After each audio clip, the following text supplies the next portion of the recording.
Nilly. I'm good. Help me with him.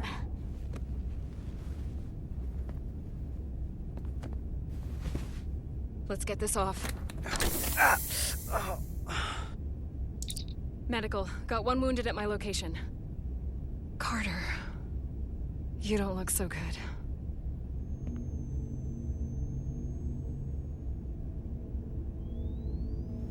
You gotta be more careful. I just got here. I'm not ready to see you two get blown to space dust just yet. Now let's get you down to sickbay. Great.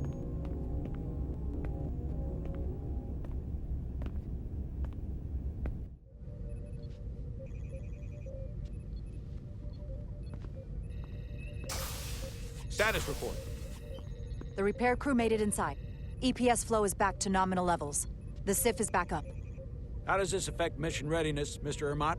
Releasing the docking clamps using hull polarity minimized damage to the Resolute. We'll have some last-minute repairs to make, but if we reapportion some of the staff, we can make our departure on time. As of now, however, we are successfully moored to the station. Good to hear. Send updates to my ready room. Commander Rydek, with me.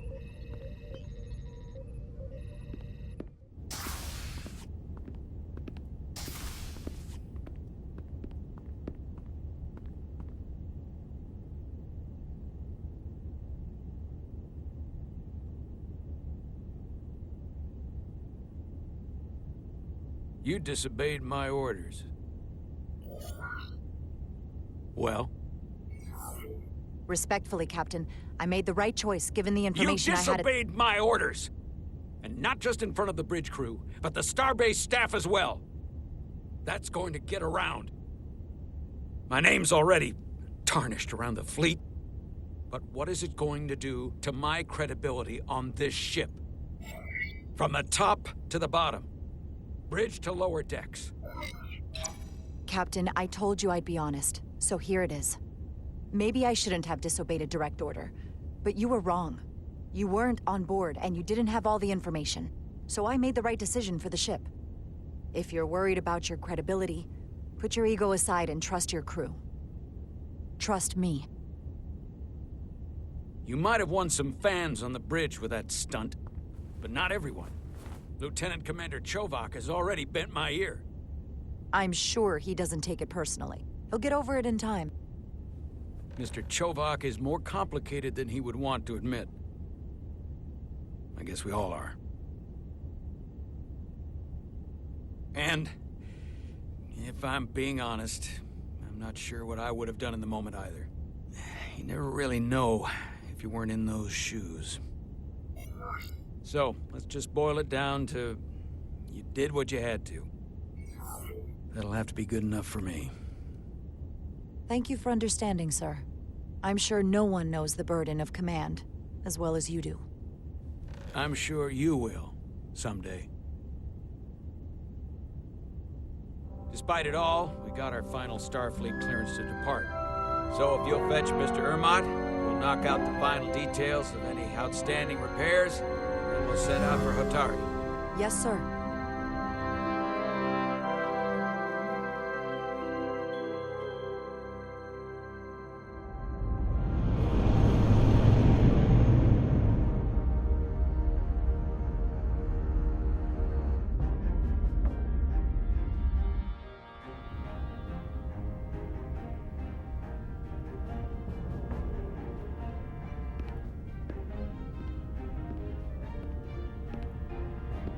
All departments reporting full mission readiness. All departments reporting full mission readiness. This is my favorite moment, right now. The start of a new mission is always full of possibility. The Orion Syndicate could sell it as a drug. Don't let the Admiralty hear you say that.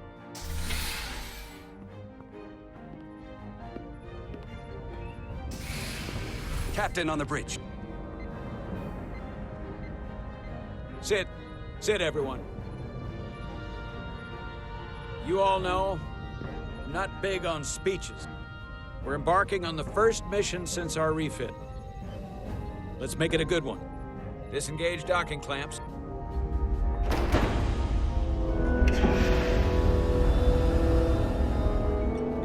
Docking clamps released. Thrusters ahead, Mr. Handar.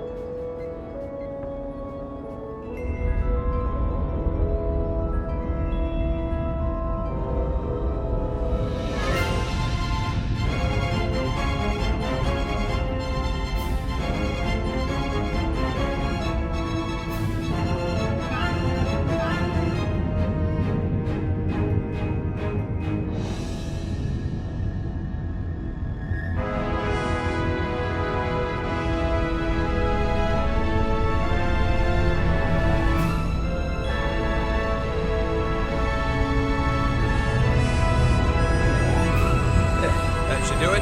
Set a course for the Hotari system. Prepare to go to warpaint. Aye, Captain. You know what? You take this one.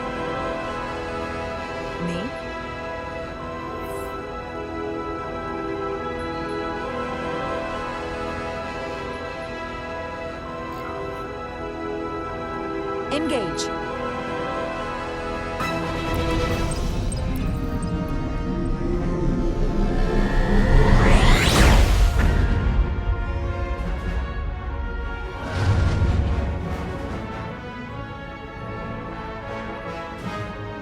Simple, but effective.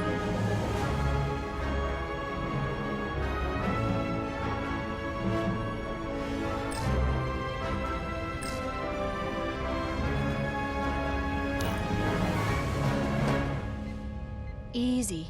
Thank you. I'm fine. Really, You don't look so good.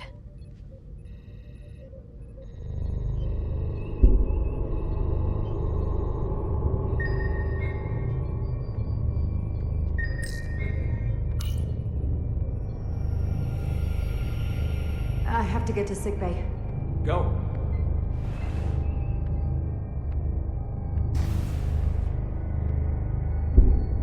Commander, help me get her inside!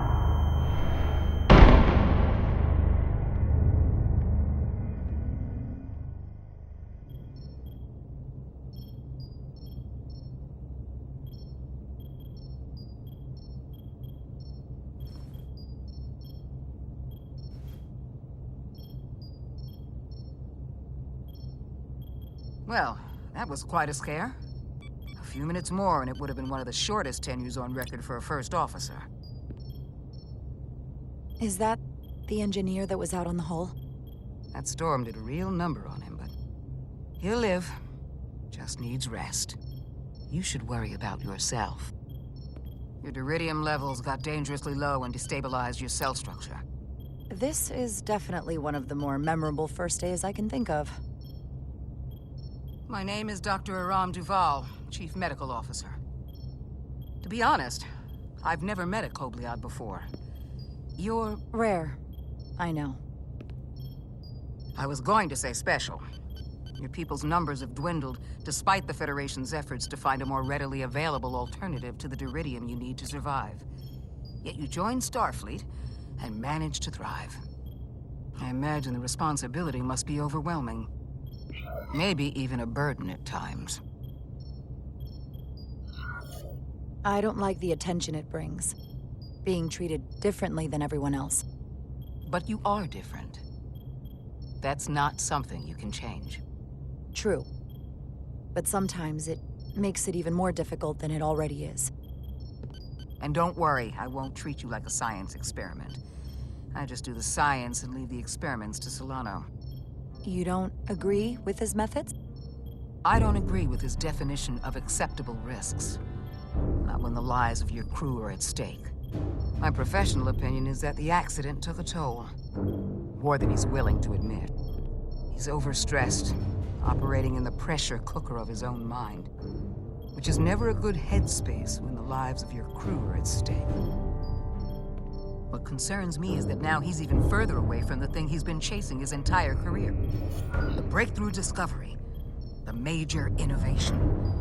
Something he can put his name on. I think after what happened, Captain Solano's learned his lesson. And whatever ambition he once had is on hold for a while. He may say that, but we'll see what happens. And I have to give you credit for what happened on the bridge. It took guts to defy a direct order. Huh. I guess word travels fast around here. It's a small ship, and everyone's curious about the new XO. Fortunately, your cell structure is almost completely stabilized. And I'll spare us both the lecture, but I do feel it's my responsibility to remind you, without regular infusions of duridium, you will not live. It's as simple as that. Understood. And my work here is done.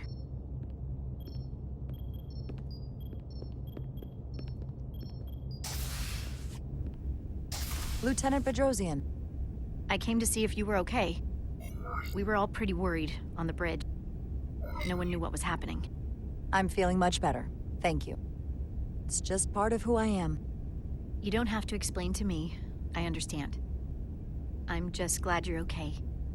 You trusted me earlier with the shields, and I appreciated that. I want you to know that I have your back. Thank you.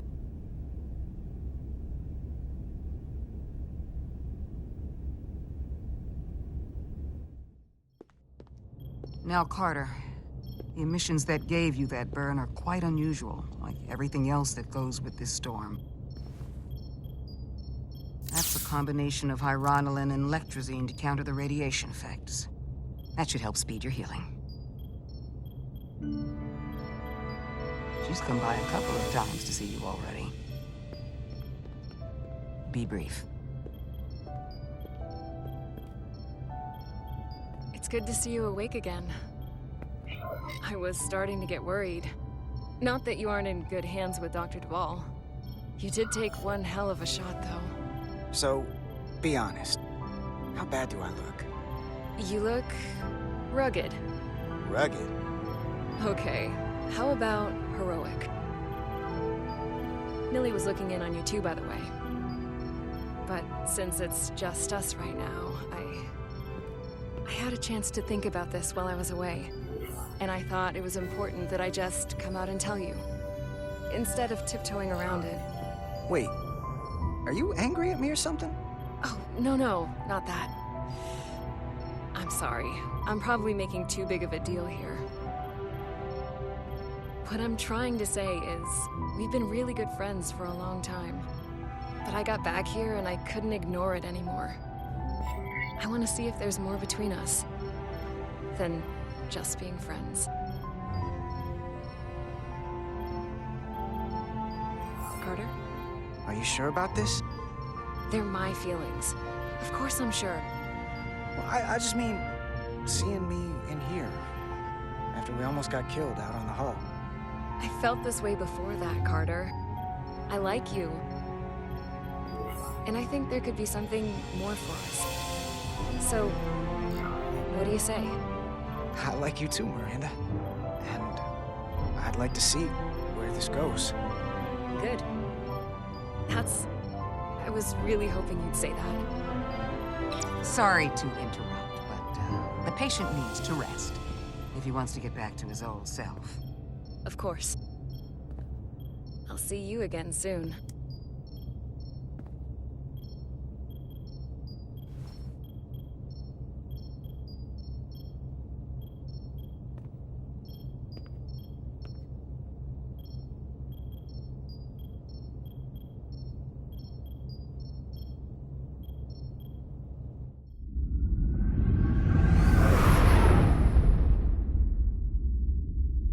Approaching the rendezvous point outside Atari space. Helm, bring us out of warp. Dropping to impulse.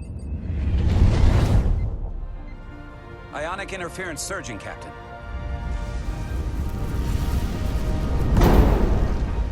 Shield integrity holding. We can take it. We are at the correct coordinates to meet the shuttle. Commander Rydek, find us our diplomat, if you will. Aye, Captain. Let's reduce the noise. Filter out environmental signals. I can manually tune what's left for Federation signal types.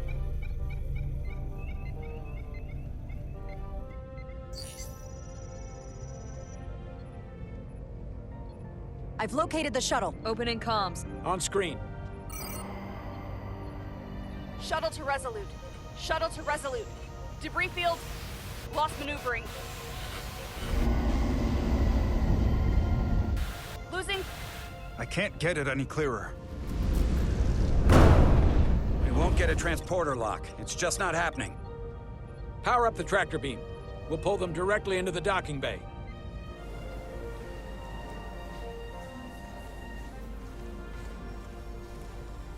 Diaz, you good to run the tractor emitter? Yes, sir. You sure? I'm sure.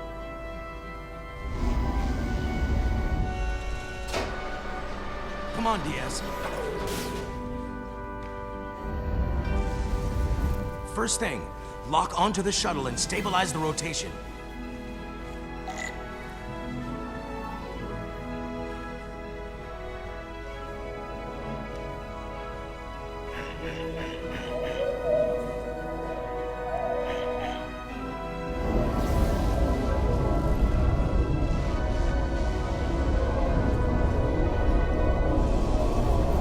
We're pulling in debris.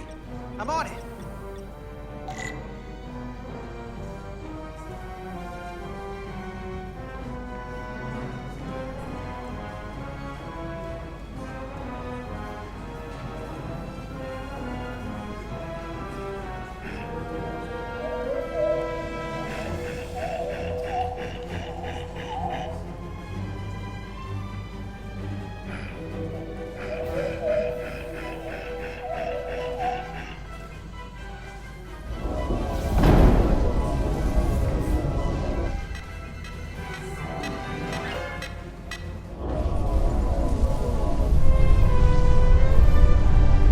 That's gonna take out the shuttle. There's the bridge. There's a large piece of debris headed for the shuttle. The tractor beam can't handle it. Can our shields take it? I believe so. Commander Rydek, plot an intercept course. On it.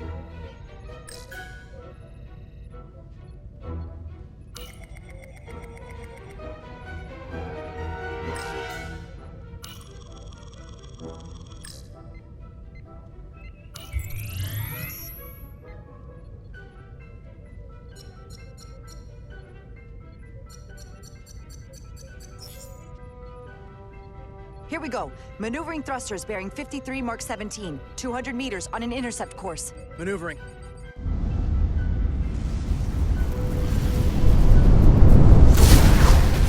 Got it. Whoa! Someone's working hard on the bridge.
We got the shuttlecraft on board.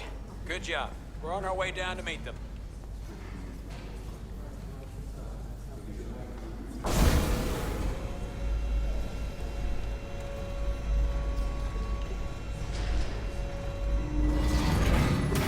Terra firma, so to speak. Ambassador Spock.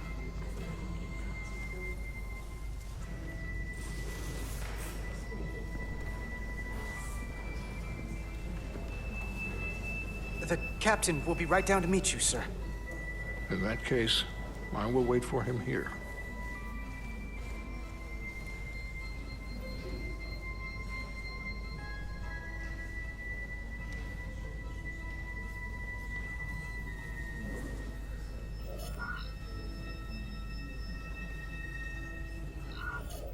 Apologies for the landing, Ambassador.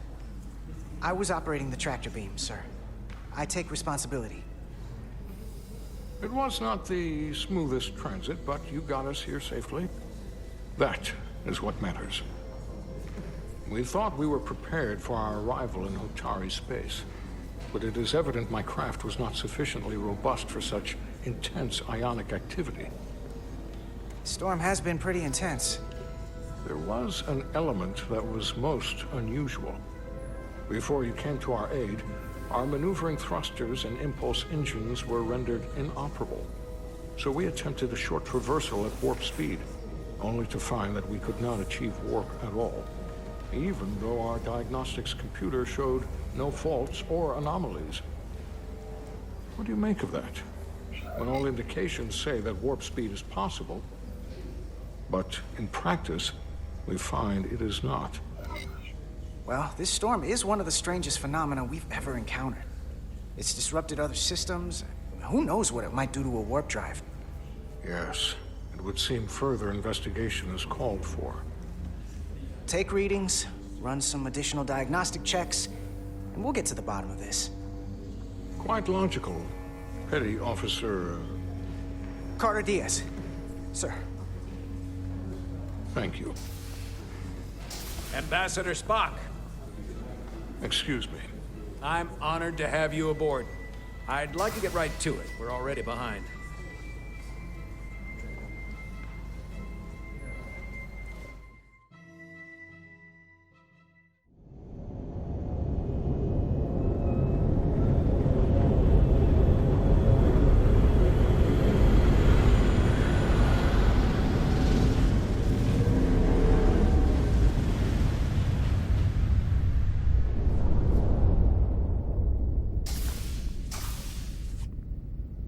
Ambassador Spock, my senior staff.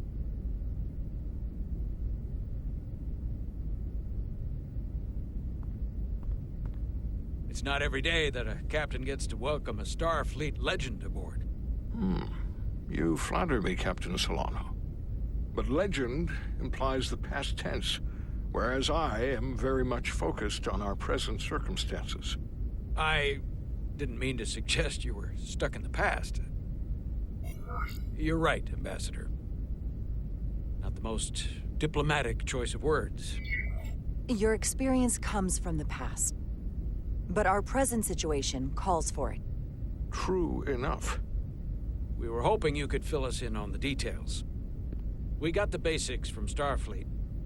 Two formerly peaceful neighbors are now on the brink of war. Indeed, and the tension between them grows fiercer by the hour.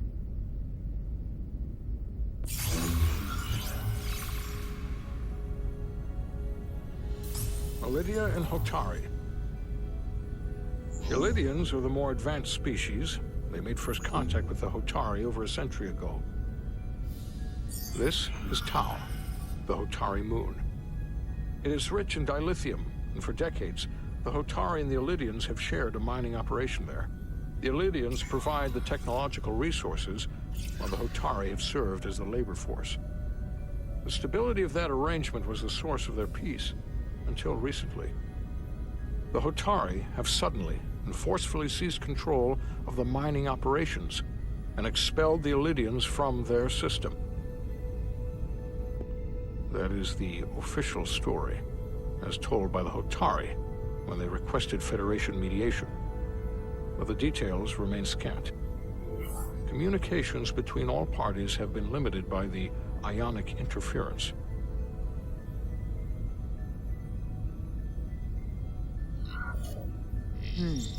Have the Elydians retaliated against the Hotari? Or taken any action against them? Surprisingly, they have not yet responded in kind. They were open to a Federation presence, but it is unlikely the relatively primitive Hotari forces would stand a chance against the Elydian fleet in open war. Left unchecked, this conflict will result in more bloodshed, which is what we are here to prevent.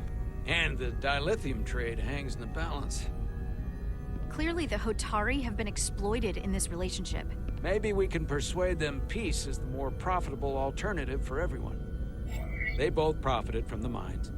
And for the Hotari, something is better than nothing. If we could convince them, it would restore the peace.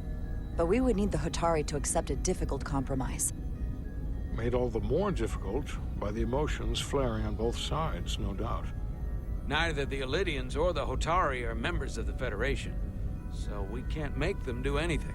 There is an additional complicating factor I should mention. In the past, the Federation has relied on the Illidians as a source of dilithium. That certainly changes things. The Federation sources its dilithium from a lot of places. Yeah, and this is one of them. We could use that as leverage with the Illidians. They'll want the Federation to continue buying from them. There might be something to that, Commander. Putting that on the table could make the Hotari more hostile. Given the Federation's involvement in the Illidium dilithium trade, Captain Solano and I must make every effort to appear neutral in these negotiations. What worries me is if this whole thing unravels and we're at the mercy of the storm at less than full strength. We can't let it come to that. Considering what the Ion Storm has done to our ship, and the Ambassador's shuttle, we have to assume the Illidian fleet has had problems with it as well. This recent surge in the energy disturbance temporarily levels the playing field. Commander Westbrook is correct. The energy anomalies around the Hotari systems have been noted in the past. But they have never been observed on the orders of magnitude we have seen in recent weeks. If it's keeping the two sides talking instead of shooting at each other, that actually helps us negotiate a peace. And we'll take advantage of that as long as it works in our favor. And when it doesn't? All the more reason to learn as much about it as we can while we are here. We do not want to be caught unprepared, should the energy anomaly continue to fluctuate. So I trust we understand our circumstances. We're operating on a strict timetable here, and we're going to be leaving for the negotiations shortly. Commander Westbrook, I want you to leverage our systems to investigate the anomaly from here while we're gone. Aye, Captain. Thank you all. Dismissed. I want to speak to both of you privately.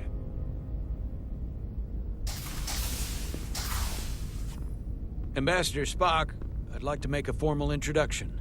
My first officer, Commander Jara Rydek.